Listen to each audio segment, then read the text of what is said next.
Renúncia.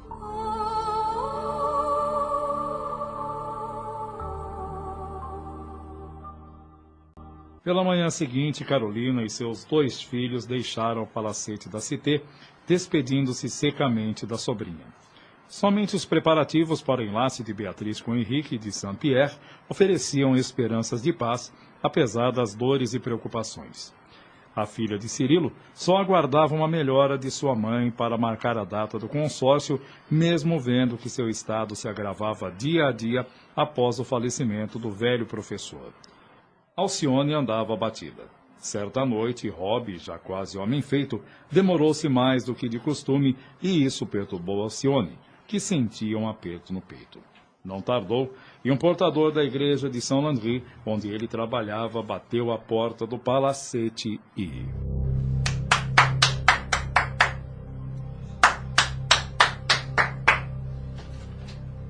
Lamento trazer más notícias, mas...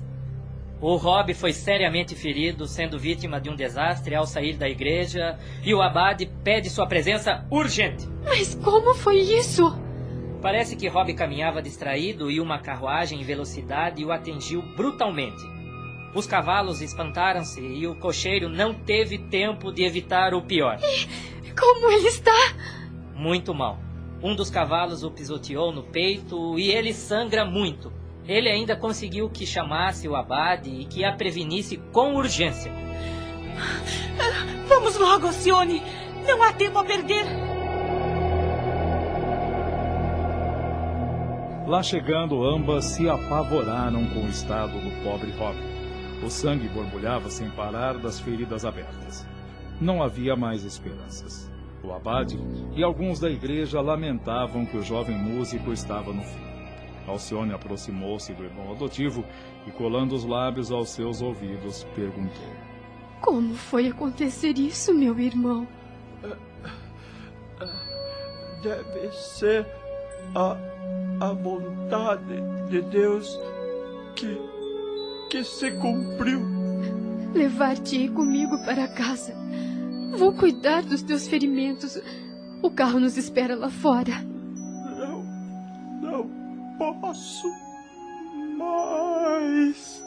Alcione procurou o médico, que já tirava o avental manchado de sangue, e disse: Doutor, peço-lhe permissão para levar meu irmão para casa, para cuidar dele. É inútil, moça. A remoção agravaria os padecimentos do coitado. Seu ferimento maior é no peito, causado pelas patas do animal. Seu estado é irreversível e seus minutos estão contados. É tão grave assim? A morte é questão de momentos. Lamento. Nesse instante, Alcione curvou-se para Rob, como se estivesse acariciando um filho amado, e as lágrimas correram em sua face. No instante que fui chamado, eu quis prender o cocheiro para puni-lo com justiça, mas Rob não consentiu, dizendo ter sido ele mesmo o culpado pelo incidente. Rob olhou para a irmã longamente, esperando ler no rosto dela a aprovação de sua atitude, e ela entendeu a sua linguagem e disse: Agiste muito bem, Rob. É preciso não disputarmos com o mundo para encontrarmos o caminho que nos leva a Deus. Que bom ouvir isso de ti, minha irmã. Sabes que do momento que pedi aos guardas para liberar o cocheiro por achar que a culpa me cabia, senti que já não tinha a pele negra, que minha perna e minha mão estavam curadas. Veja, Alcione, veja minha mão. Agora tem 5 dedos.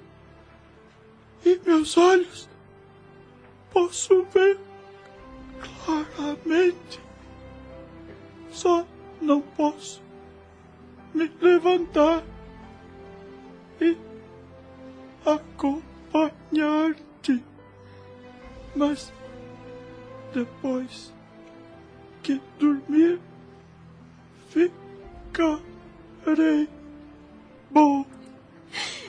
Estas são as provas redentoras, meu querido irmão. Deus te restituiu a saúde da alma por te considerar novamente digno. Sinto muito sono, Alcione.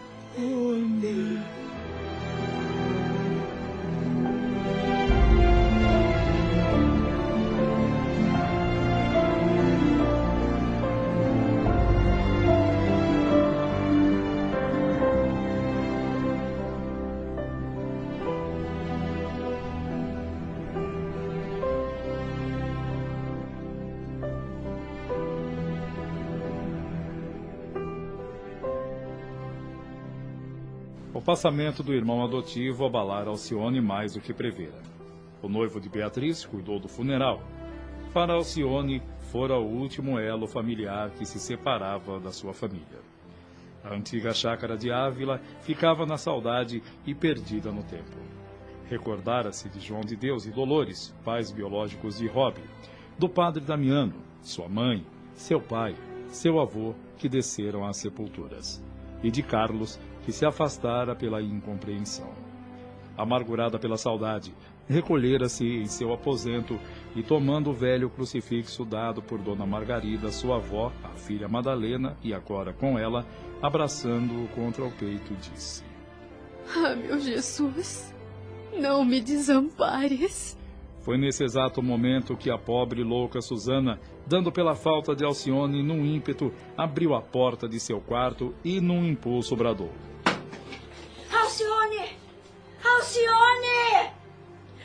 Ah, como pude me esquecer da senhora? Me perdoe. Eu vou levá-la ao seu quarto para repousar.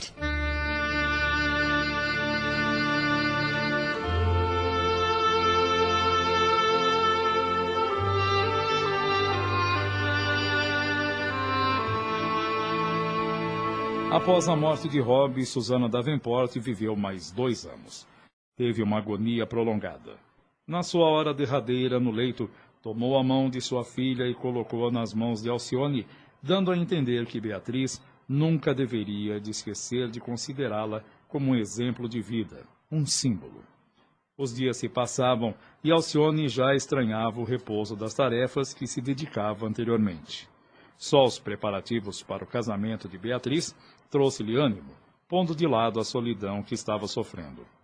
Era como se o palacete da Cité fosse comparado a um jardim que fora abandonado e que agora começasse a reflorir. Até o culto do Evangelho no lar foi restabelecido. Mesmo o noivo de Beatriz participava e se encontrava nas reflexões de Alcione. O ambiente familiar era de santas vibrações de fraternidade e alegria. Quando alguém se aborrecia, se entristecia, os ensinamentos de Cristo e o culto doméstico ganhavam os corações de todos. O enlace de Beatriz e Saint-Pierre realizou-se com simplicidade. Dias após a cerimônia, Beatriz notou que sua irmã voltara às recordações dos seus ausentes e impressionou-se com sua melancolia e pensou: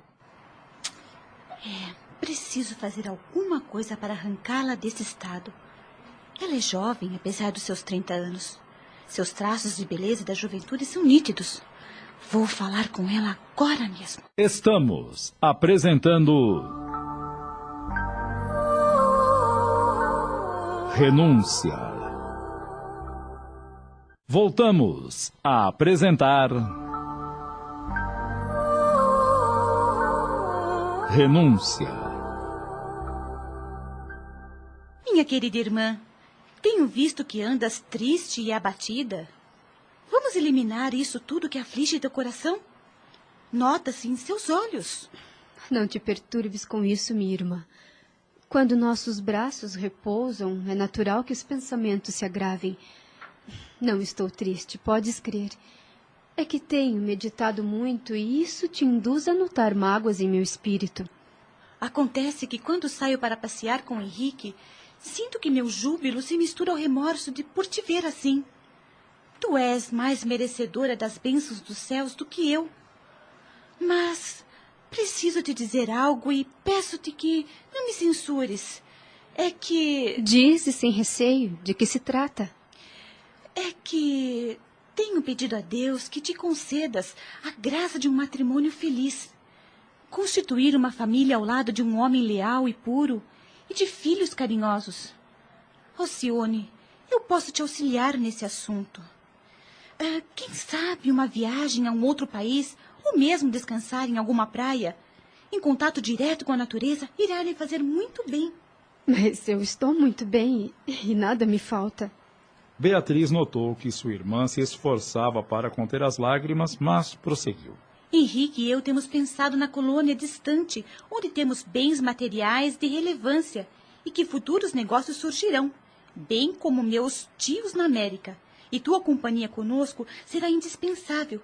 Quem sabe Jesus te reserva por lá um fiel esposo que te faça feliz como te desejamos de coração. E se eu te dissesse que tenho meu coração prisioneiro desde a primeira mocidade? Não, não me digas. Agora quero saber de tudo. Com certeza o feliz eleito não está aqui em Paris. Porventura, trata-se do gentil homem espanhol? Foi aí que Alcione narrou em detalhes o que lhe passara na juventude, recordando Carlos Clenaghan, o encontro e a última vez em Paris que a impossibilitou de revelar-lhe o que ocorria com sua mãe e seu pai. Beatriz obtemperou. E não seria agora o momento da conciliação? Pode ser. Tenho pensado nisso. E estou certa que Carlos confia na minha sinceridade e não deve ter desposado outra mulher. E, quem sabe, eu possa agora convencê-lo de retornar ao ministério sacerdotal. Que dizes? Não querias obrigá-lo a retomar um serviço contrário à sua vocação? Vocês têm o direito de ser felizes. Acaso, Beatriz, supões que Deus ainda me concederá semelhante felicidade? E por que não? Estás moça e bela, como aos 20 anos.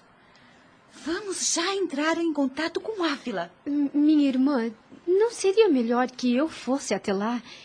Quero surpreendê-lo com o cumprimento de minha palavra. Irei sozinha até Castela Velha.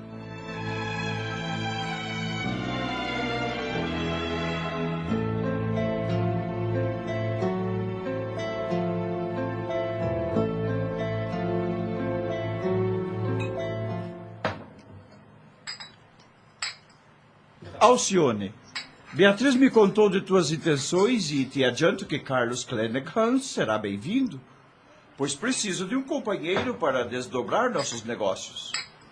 Creio que teu futuro esposo nos ajudará com seu trabalho. Podes ter certeza, pois Carlos é honesto, trabalhador, leal e de caráter nobre. E ele será para nós um irmão. Com certeza. E quanto à nossa transferência para o Novo Mundo? Que achas, Alcione? Estou de pleno acordo. Muito bem. Clenaghan irá conosco como membro da família. Quanto à tua viagem à Espanha, Alcione, gostaríamos de acompanhá-la, mas negócios urgentes nos impedem. Mas, se desejares, posso designar alguém para te acompanhar. Ora, Henrique, não será preciso. Conheço o itinerário e Ávila é como minha segunda pátria. Mas transmitas a Carlos que o aguardamos nesta casa com interesse e simpatia. Esperamos teu regresso para marcar a viagem para a colônia.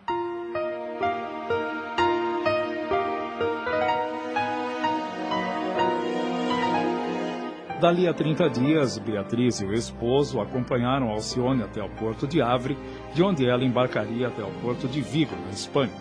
Após as despedidas, o navio se afastava levado pelo vento, e a filha de Madalena ficou a sós com suas recordações.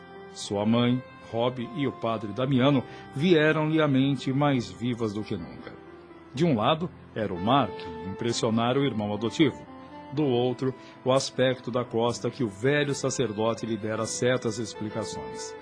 Ao desembarcar em terra espanhola, com o peito oprimido de esperanças, a dúvida também ocupou lugar em sua mente. E se Carlos não estiver mais em Castela Velha? Afinal, nunca mais tive notícias suas. Mas alguém há de me dar alguma informação. Primeiro vou me instalar num hotel para um descanso. Refeita do cansaço, dirigiu-se à portaria do hotel e... Meu amigo, Poderia me informar se aqui em Ávila reside um senhor chamado Carlos Clenaghan? Carlos Clenaghan? Ah, sim. Sim, senhorita, conheço. Tem certeza? Sabe se ele é de origem irlandesa? Deve ser esse mesmo. Ele não foi padre? Sim, foi. Sabes onde encontrá-lo? Sim, ele é um comerciante bem-sucedido aqui em Ávila. Não há dúvida. É ele. Eu vou convidá-lo por um bilhete a comparecer na igreja de São Vicente, onde tecemos sonhos e esperanças que foram desfeitos por realidades dolorosas. Tu podes ser o emissário de um bilhete ao Sr. Carlos Clenaghan? Sim, posso. Rapidamente ela redigiu numa folha de papel que pretendia, sem identificar-se, dizendo que mais tarde o encontraria na igreja de São Vicente e que trazia notícias alvissareiras de Paris para o seu coração. O rapaz que levaria o tal bilhete e recado jamais imaginaria que se tratava de um romance. Minutos depois, Carlos abria o bilhete, leu-o e... Mas esta letra não me é estranha. Não será possível que Alcione está aqui na cidade? É o tipo de escrita dela. Coincidência? E que notícias de Paris poderiam ser enviadas ao meu coração? Talvez algum recado de Madalena Villamil ou de Rob a respeito de Alcione.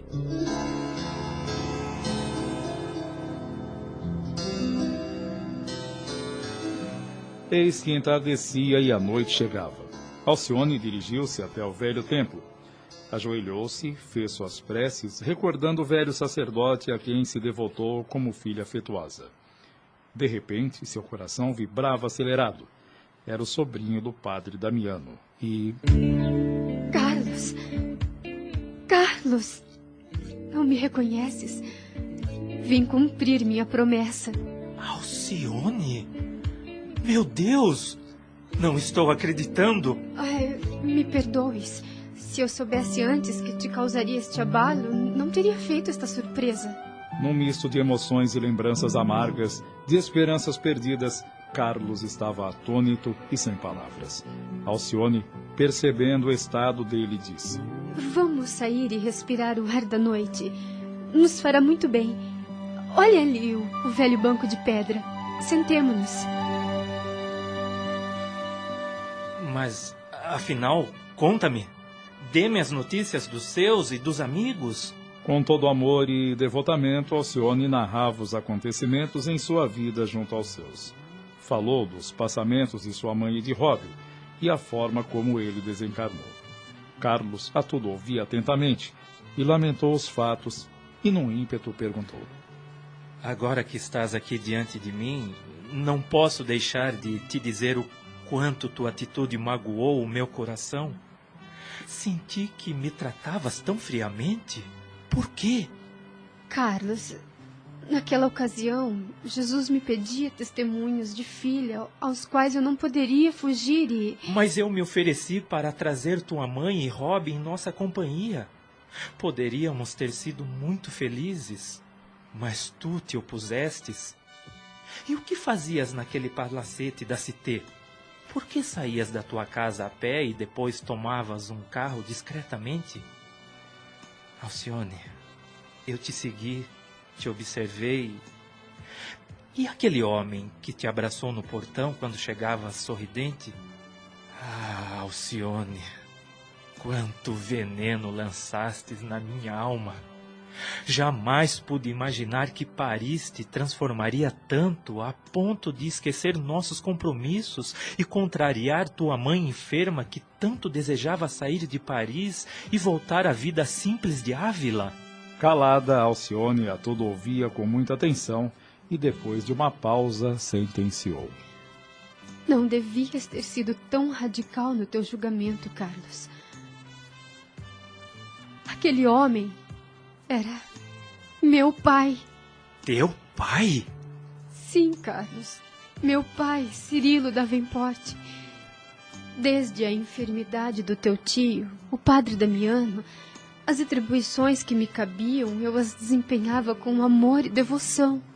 Disso não tenho dúvidas, pois sempre demonstrastes qualidades primorosas. Mas jamais pude supor que serias capaz de tamanha renúncia. Não crês que eu tenho cumprido meu dever sagrado de filha? Meu coração jamais esqueceu a tua dedicação e o teu amor.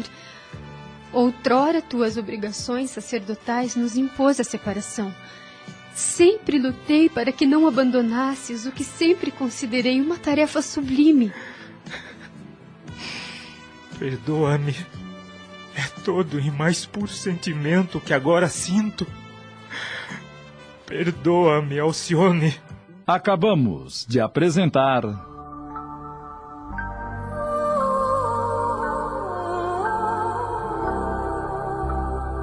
Renúncia, minissérie de Tony de França em 20 capítulos da obra psicografada por Chico Xavier, ditada pelo Espírito Emmanuel.